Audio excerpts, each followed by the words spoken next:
Erev Tov, everyone. Erev Tov. It is Monday night. It is 8 p.m. here on the east side of the United States, here in the diaspora. This is the Maimon Beit Knesset.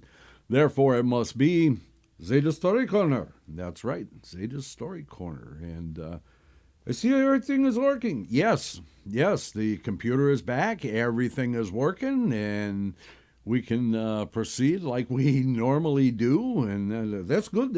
Yeah, it is good. And we want to thank the people at CPR that fixed our computer and at no charge, I might add, and got us back up and running in short order. Let's see who we have in the chat room. We have Donald, and we have Veronica, and we have the Awesome Banana. Wait. What? Well, that's what it says. It says the Awesome Banana. And really? Yeah. I guess. Well, how awesome is that? Yeah. Okay. So, and we also have Richard, and we have Marshall, and of course we have some people who are watching in the background, not in the chat room, and. So I guess we should continue on with our stories from the Sephardic tradition, and got some good ones. Yeah, I'd have some good ones tonight. So let's get you onto your camera.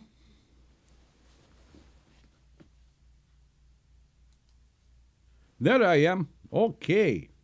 So that's Ethan. Okay, Awesome Banana is Ethan. Yeah, do you remember any of the Hebrew at all? We'll find out. Okay, so we should probably get on with the stories. It's so good to see Ethan on there. Yeah, I know. Yeah, it is. Yeah, it's been a little while since we saw Ethan, hasn't it? Yeah, it's been too long. Okay, so why don't we go ahead with the stories? This is a story. It's called The Miracle of Tu B'Shvat, which is very appropriate because that is not this Monday, not next Monday, actually the Monday after that will be Tu B'Shvat. Okay, so let us have a story about Tu B'Shvat. One evening, as was his custom, the king disguised himself and took a walk through the streets of the town, accompanied by his vizier. As they passed through one alley, he overheard chanting from inside one of the houses. Going closer to the building, he discovered that it was the Jews' cheder, where the little children learned by recitation, and their teacher watching over them. The king lingered and listened to their chant, first in some foreign tongue, and then translated into the vernacular of the country. One verse in particular caught his ears. How could one have routed 1,000 and two put 10,000 to flight? The king was astonished by this verse and longed to know what it meant. He and the vizier entered the cheder, went up to the teacher, and asked him to go over the last verse again with his pupils. The teacher complied with the stranger's request, because his face and dress bespoke his high rank. The king discovered that his ears had heard truly. He turned to the teacher and asked, "How can one man rout 1,000? Who is the man with such strength?" The stranger's question confused the teacher. trying to evade. We lost it. Yeah, we kind of clicked up there. Yeah. Okay, so sorry about that. It made me lose my place. Now it makes me look kind of foolish on the camera. I'm sorry. So anyway, how can one man rout 1,000? Who is a man with such strength?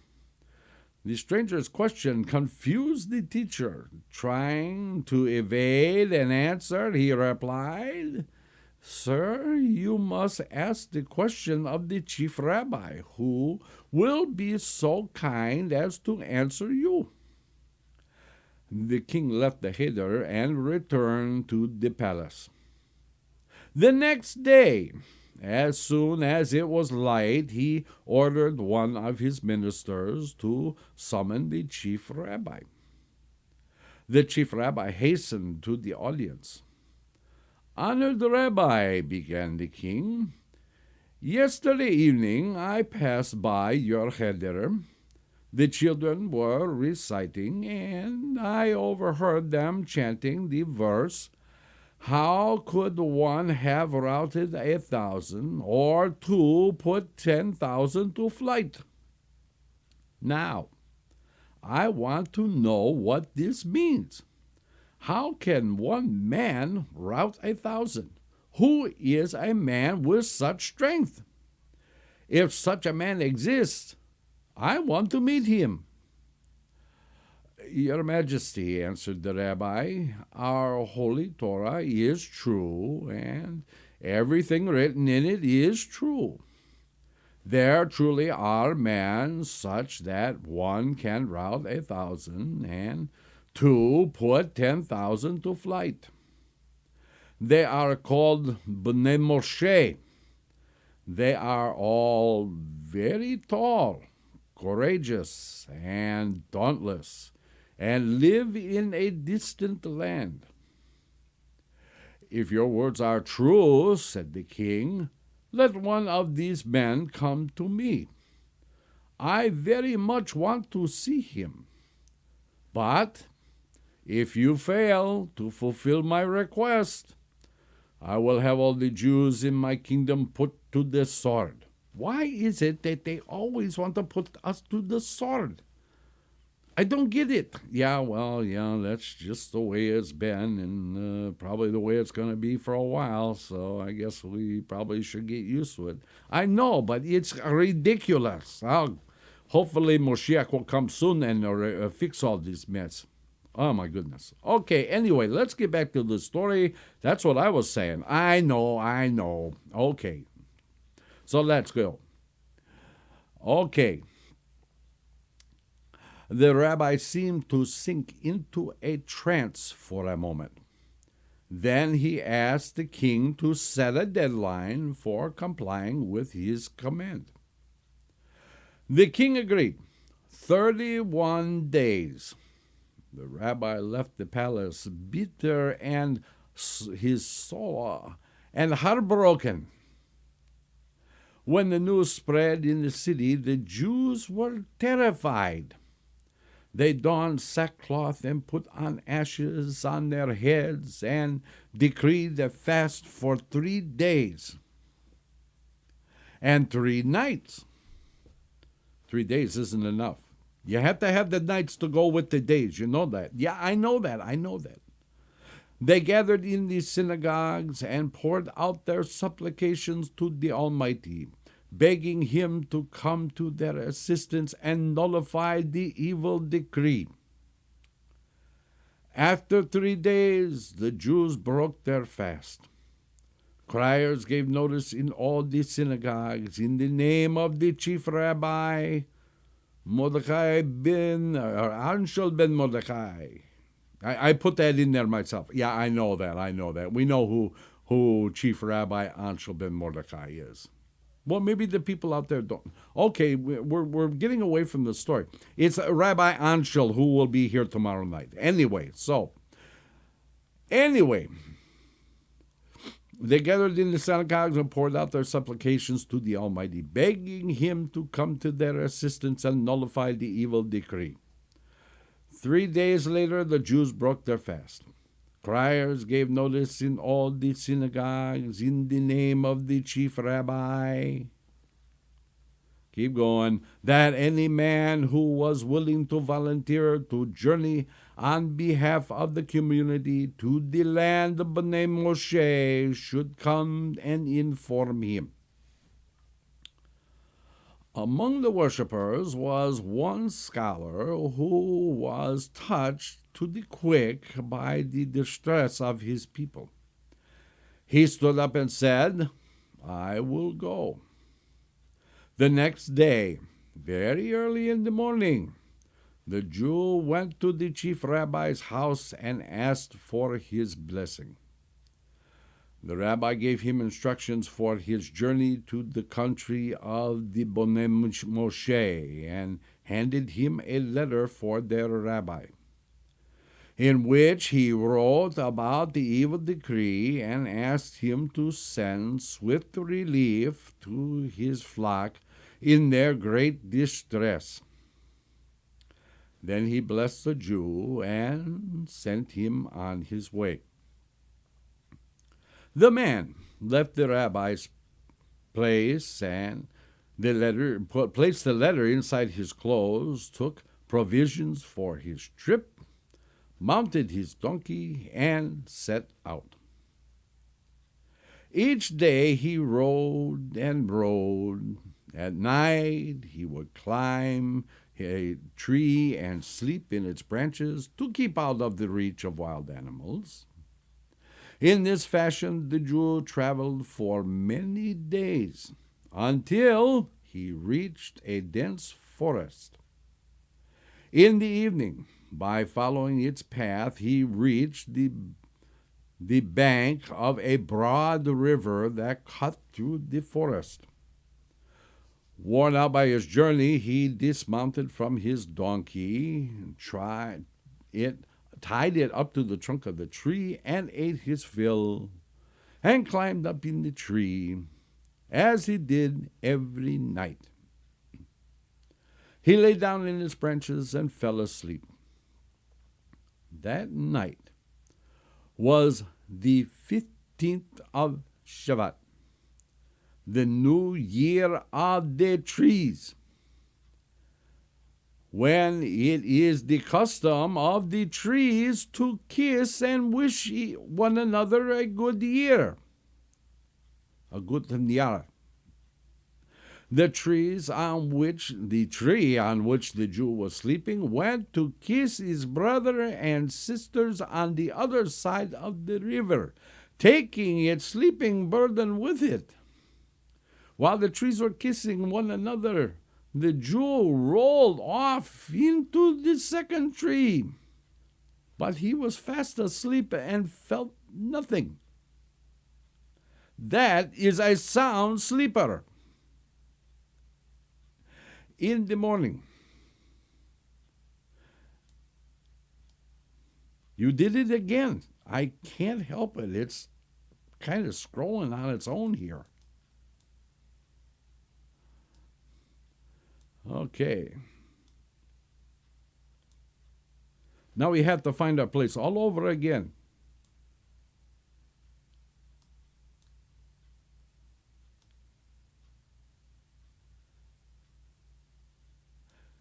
Yeah, there it is. Now we are close to the there we go. Okay.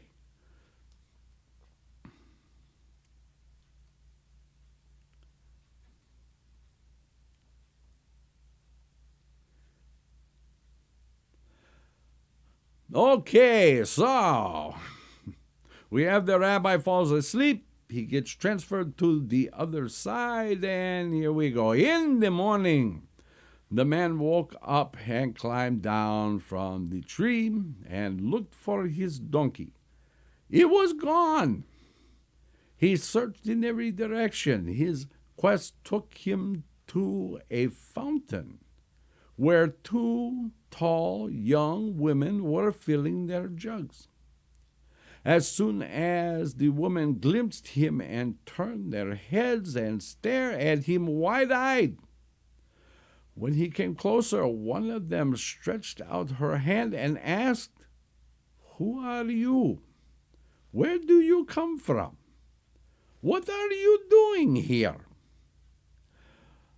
The sight of the young woman filled the Jew's heart with joy because he realized he had reached the country of the Bnei Moshe.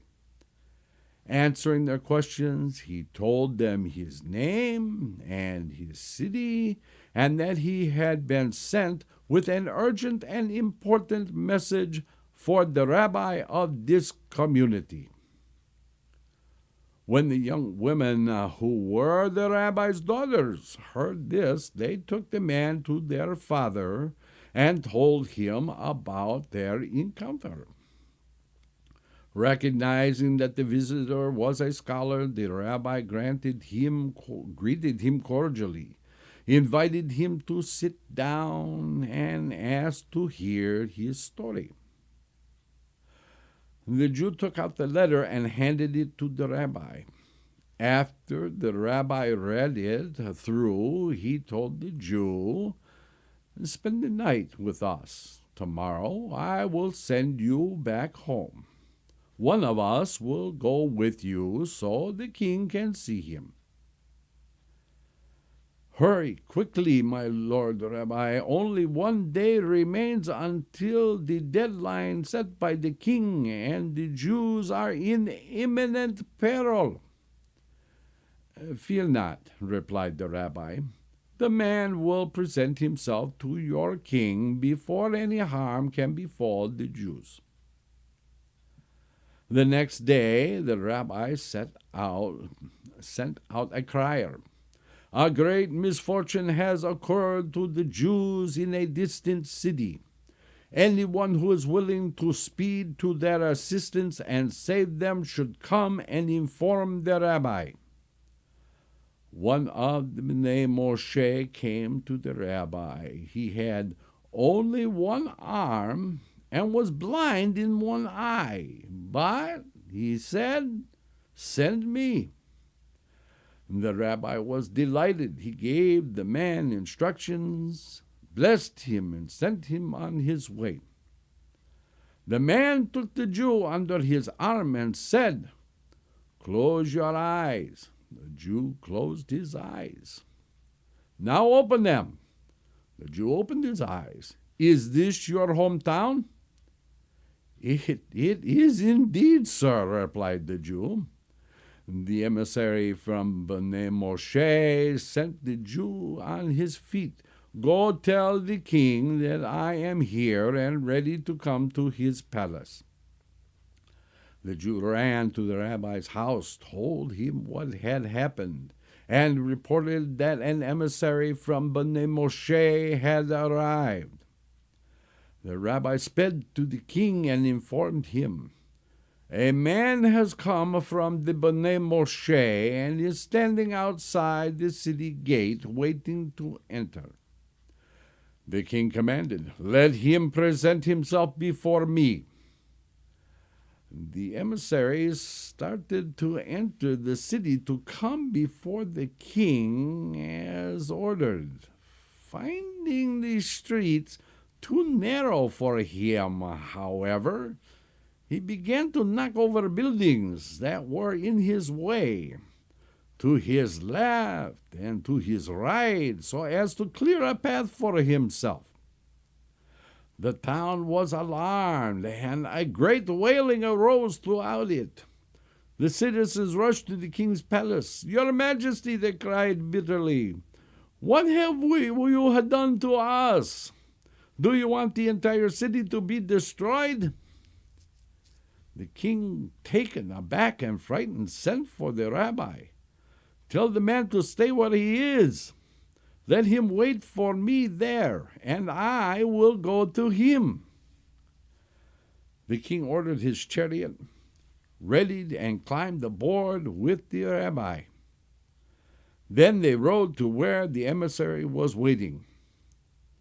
When the king saw him and what he had done, he was filled with awe and admiration for him. "Go back to your country in peace," he told them. The words of your Torah are true. With my own eyes I have seen how one man can rout 1,000, and two put 10,000 to flight. Thus may the Almighty protect all the communities of Israel. There's a nice story. Yes, it was a nice story. As long as we could keep the page right. Yeah, I know. I'm sorry. It just, Oh, now we got to scroll. Yes, we have to scroll to get to the next story. That's just the way it is. A lot of commentary. It's a boring commentary. Yeah, I know it's boring commentary. But we have to go through it to get to the next story. I think it's a short one. I think so too.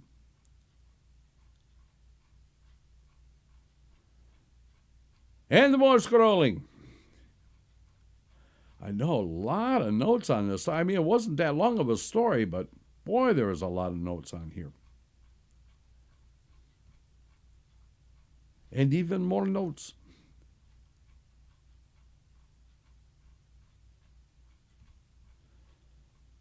Okay, finally, we are at the next story.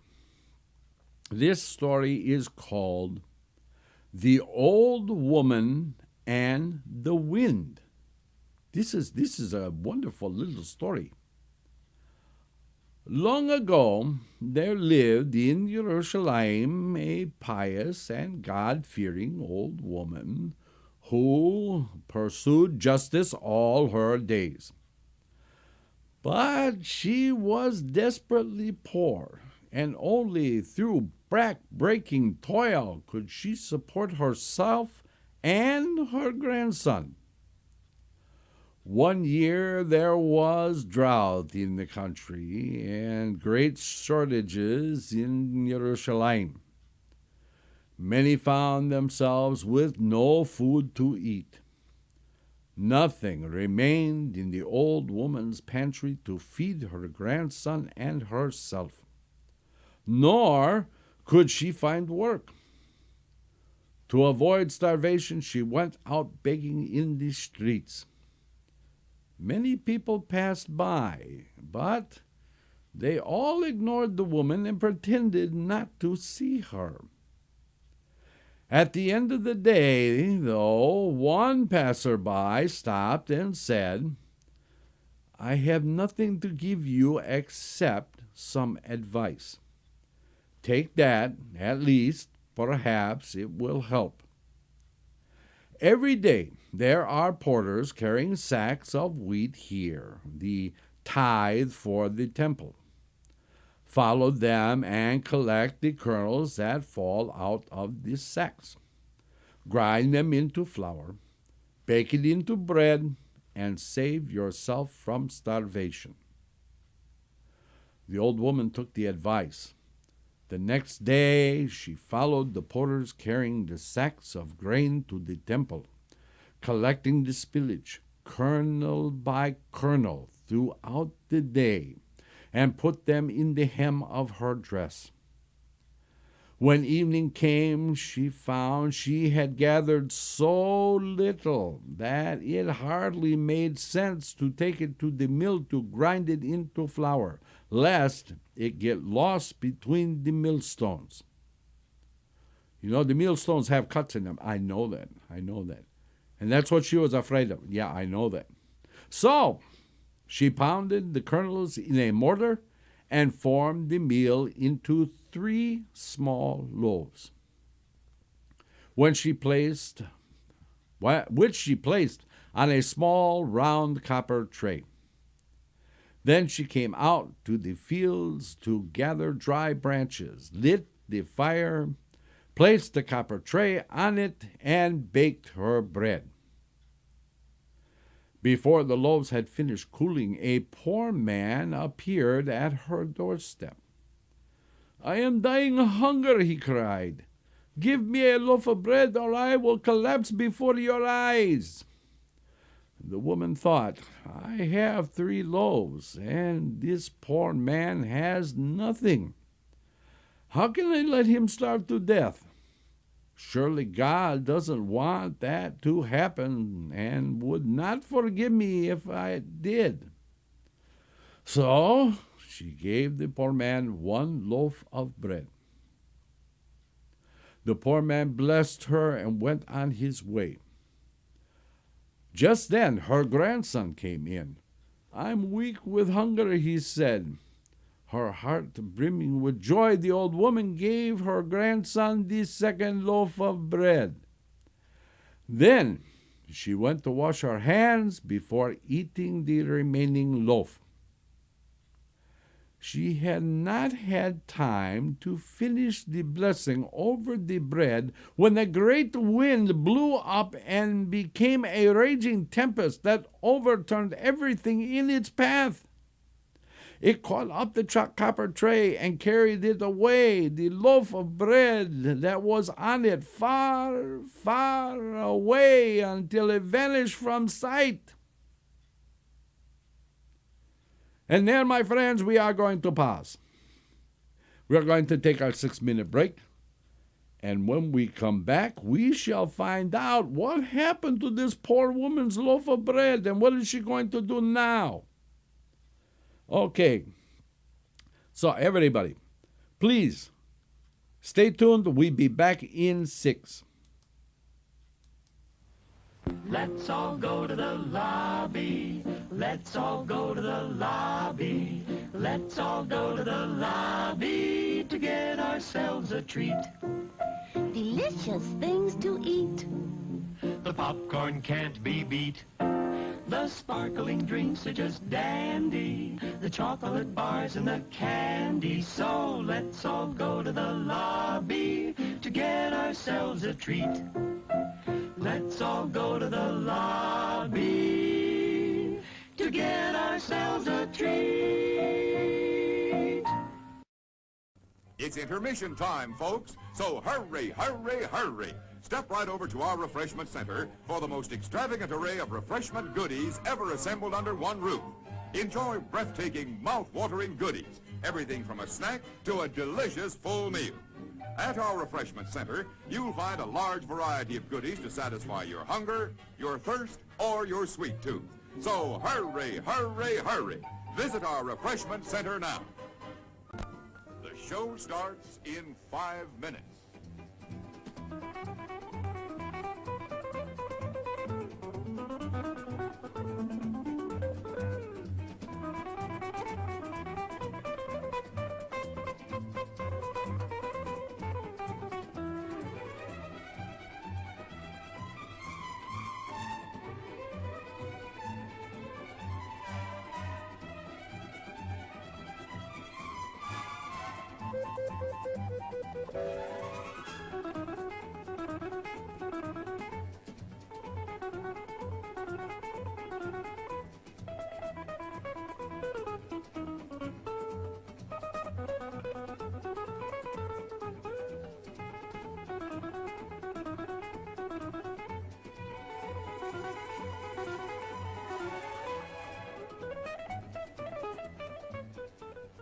The show starts in 4 minutes.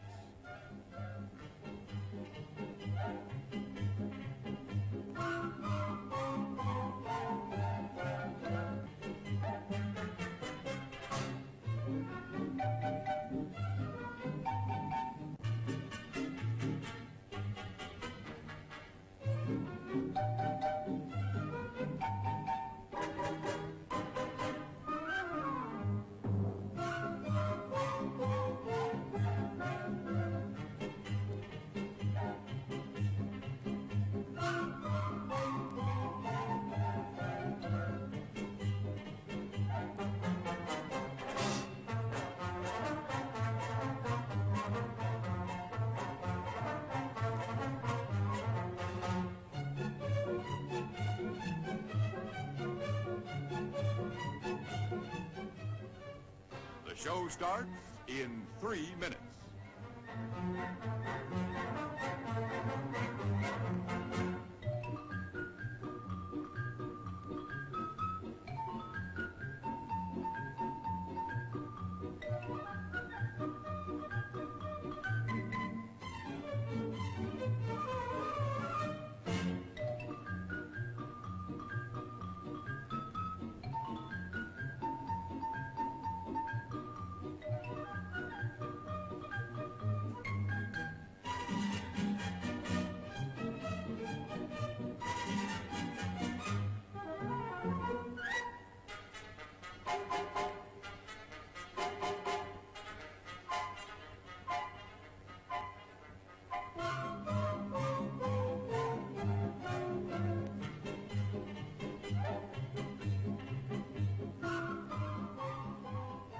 show starts in 2 minutes.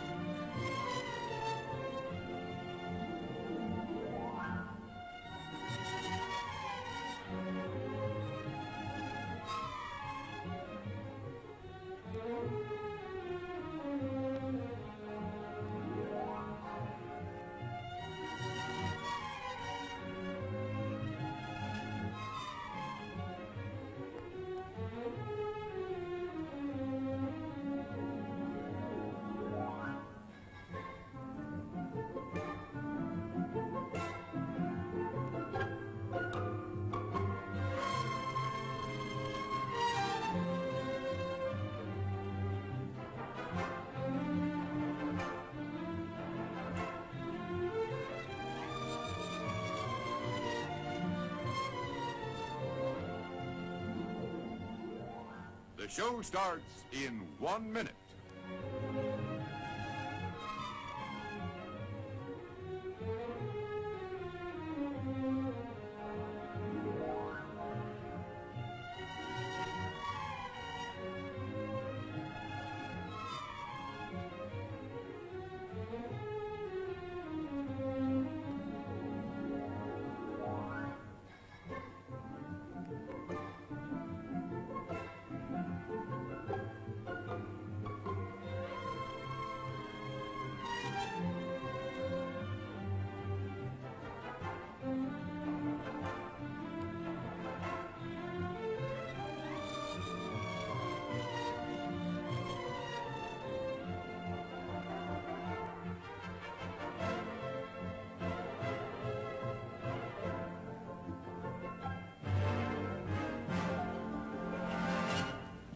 And now, on with the show. And we are back. Okay, let's find out what happened to this poor woman's loaf of bread. Shall we? Let's do that. Okay, so the bread flew away and vanished from sight. Terrified and astonished and shaking with anger. I don't blame her. I would be too. Okay, the woman said to herself, "The wind has done me a great injustice. I gave away some of my food as charity. Why has the wind stolen my portion and left me with an empty belly? I will go to King Solomon." Boy, she's not kidding. Boy, she goes right to the top. Yes, she does. "I will go to King Solomon and ask him to summon the wind to appear before him. He will bring justice to light." Without further ado, the woman started out and came to the gates of King Solomon's palace. She stood before him, recounted the entire tale to him, and presented her petition. "Summon the wind to account and punish it for the injustice that it has done to me." Well, while they were still speaking, the heralds announced to the king, "The captain of a Gentile ship and its sailors are waiting outside. They say they have come to Jerusalem to see the king and to present him with a splendid gift to fulfill the vow they made concerning the temple of the God of Israel in Jerusalem." The king asked the old woman to wait while he gave audience to the Gentiles in her presence. The ship's captain told his story. "Our vessel was laden with precious cargo. In the open sea, a tempest arose suddenly.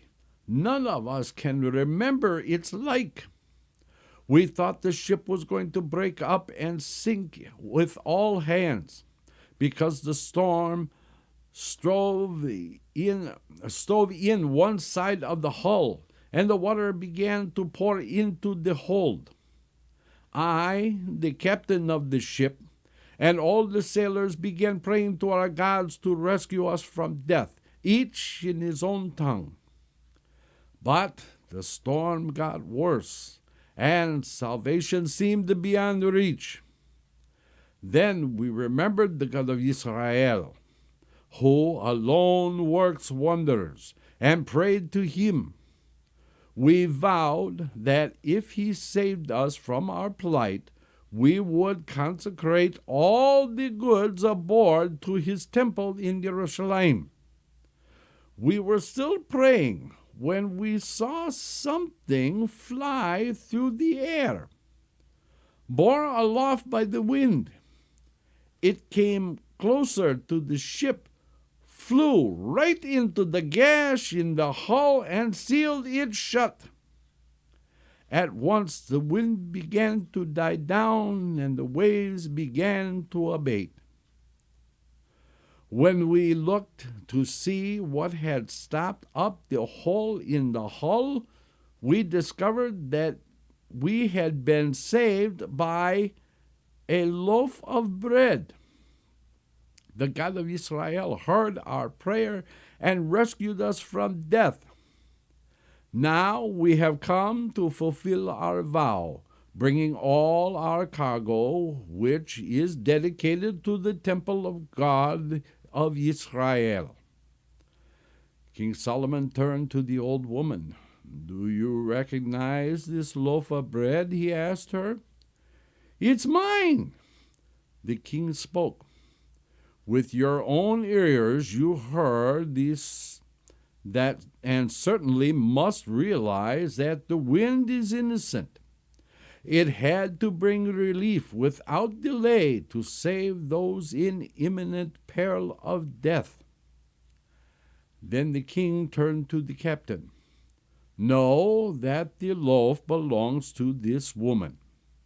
Hence, I order that your cargo be divided, half consecrated to the temple, and the other half to this woman, by whose efforts you were saved." Everyone applauded Solomon's judgment. For the rest of their lives, the old woman and her grandson lived in abundance and comfort, and performed many deeds of charity for the poor and the unfortunate. May they be fortunate, and we too. And there we go. That's a lovely little story. Yes, it was. And now we scroll past all the notes. Yes, we do. We scroll past all the notes. Not very many notes, this one. No, there isn't. Okay, so we come to our last story for the night. It is called King Solomon's Judgment. Once there was an extremely poor man. One cold and frosty winter's day, kind of like tonight. Yeah. Kind of like tonight. Yeah. Anyway, in the midst of a raging blizzard. You know what this week is? Yes, I do know what this week is. Do you know what it is? Yes, this is the 45th anniversary of the Great Blizzard of 1978. Yeah, that's right. Yeah. So when my son was born, that's right. Okay, anyway, let's get back to the story. Okay, so in the midst of a raging blizzard, a rich man passed by him. "If you can sit naked in the cold on the highest hill throughout the night," he said, "I will give you a large sum of money." What kind of a guy asks a man to do that? I don't know. We'll find out, won't we? I guess we will. Okay. The poor man did what the rich man wanted for the money. He stripped off his clothes and sat naked on the hilltop through the night. The miserable pauper froze, but what could he do? It was a way to get money. During the night, he saw a small lantern in the distance on the next hill. He kept his eyes on the lantern and felt better. The frosty night passed by. Day came. The poor man stood up and got dressed. Without delay, he ran to the rich man and asked for the money he had promised him. "Tell me," said the rich man, "exactly what did you see during the night?" "All night I sat on the hill, naked and freezing." But the rich man was adamant. "Tell me what you saw." "I saw a small lantern on the next hill." "Then I won't pay you," replied the rich man. "I won't keep my promise, because watching the lantern kept you warm and made it easy for you to get through the night." The poor man shrieked and bellowed in protest, "Come, let us bring our case to King David." King David lived on the upper floor of the palace. His son, Solomon, also lived there on the lower floor. The poor man told King David about his poverty and how the rich man had told him that if he spent the whole night naked on the hill, he would pay him a large sum of money. "But he saw a lantern," retorted the rich man, "and it kept him warm. It was easy for him to get through the night." "The rich man is right," ruled King David. "You did not keep your side of the bargain." The poor man went away wailing and crying, "Woe and alas! The rich man is cheating and tormenting me." King Solomon heard the screams. "What happened? What's going on?" he asked. The poor man told Solomon how the rich man had deceived him and was refusing to keep his promise to pay him a large sum of money if he sat naked on the hill for the whole night. The rich man explained to the poor man that the poor man had seen a lantern and warmed himself from it, so the night had passed easily for him. "I will judge your case," replied King Solomon. He ran to ask his father, King David, for permission. King David granted his son leave to judge the case, wanting to test whether Solomon had more judicial wisdom and insight than he himself did. King Solomon told them to bring a lamb, slaughter it, and light a fire. The lamb was dressed and spitted and set at a distance from the fire, but the lamb did not cook. "You see," he said, "the meat is not roasting. Why? Because the fire is too far away from the lamb." The poor man sat even farther away from the lantern. How could he have been warmed by it? Solomon ordered the rich man to pay his debt to the pauper. The poor man was delighted. He took a large sum of money home with him and became very rich, thanks to the judgment of the wise King Solomon. And there you have it. Okay, so we're going to stop at this point because the next story is a bit longer, and we don't want to cut it off in the middle. Well, maybe we'll do one more. How's that? This one is a pretty short one, but the next one is pretty long. Okay, so this one is called Anything to Find Favor with a Woman. Oh, this ought to be good. Yeah, we're going to get letters about this one. Oh, maybe not. We'll see. Anyway, just a reminder, we did not write these stories. Somebody else wrote this story, so complain to them if you have any complaints. Okay. How to find favor with a woman. King Solomon was fluent in many languages. He even knew how to speak with trees and birds.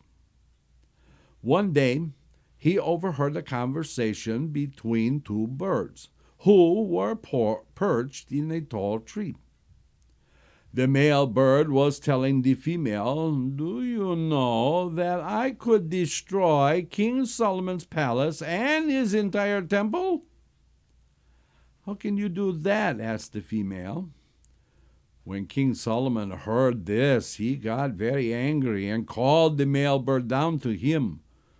"Why did you tell the other bird," he demanded, "that you could destroy my temple?" "I was only boasting to her of my strength, so she would be afraid of me and submit to me, because I wanted her and lusted after a female." King Solomon let the bird go in peace. That was short. Yes, it was. Okay. So anyway, that's it for tonight's stories. Don't forget, tomorrow night is the Rabbis Discuss, and this is going to be number 3 in the Bahir. So you don't want to miss that. Okay, and then on Wednesday night is the Torah Parsha study, Parsha Bo, with Rabbi Ariel and Rabbi Anshel. And then on Friday night is Kabbalat and Mariv Shabbat service. All these at 8 p.m. Eastern. And then at 10 a.m. Eastern on Shabbat is Shakrit and Musaf service. And then right back here on Monday for more stories on Zeyde's Story Corner. Until then, we will simply say, Laila Tov.